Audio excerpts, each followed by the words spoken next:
The simulacrum is never what hides the truth. It is truth that hides the fact that there is none. The simulacrum is true. Ecclesiastes. If once we were able to view the Borges fable in which the cartographers of the empire draw up a map so detailed that it ends up covering the territory exactly, the decline of the empire witnesses the fraying of this map, little by little, and its fall into ruins, though some shreds are still discernible in the deserts, the metaphysical beauty of this ruined abstraction testifying to a pride equal to the empire and rotting like a carcass, returning to the substance of the soil.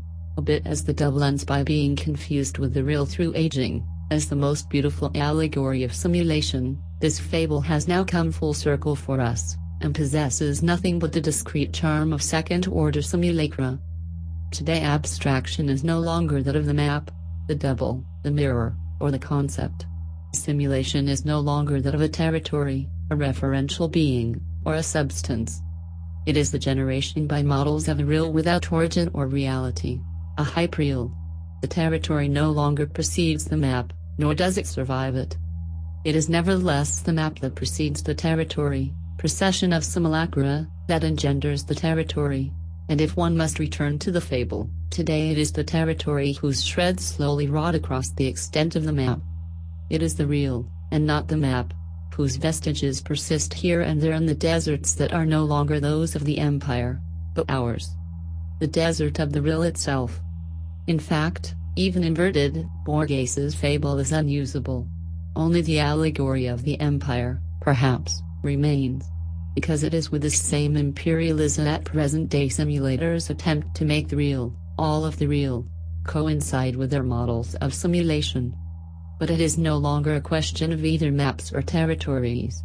Something has disappeared, the sovereign difference between one and the other, that constituted the charm of abstraction. Because it is difference that constitutes the poetry of the map and the charm of the territory, the magic of the concept and the charm of the real.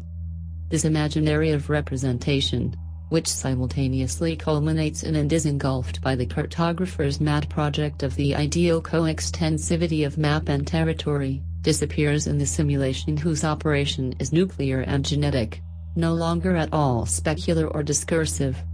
It is all of metaphysics that is lost. No more mirror of being and appearances, of the real and its concept. No more imaginary coextensivity, it is genetic miniaturization that is the dimension of simulation. The real is produced from miniaturized cells, matrices, and memory banks, models of control, and it can be reproduced an indefinite number of times from these. It no longer needs to be rational, because it no longer measures itself against either an ideal or negative instance. It is no longer anything but operational. In fact, it is no longer really the real, because no imaginary envelops it anymore. It is a hyperreal, produced from a radiating synthesis of combinatory models in a hyperspace without atmosphere. Baudrillard 1981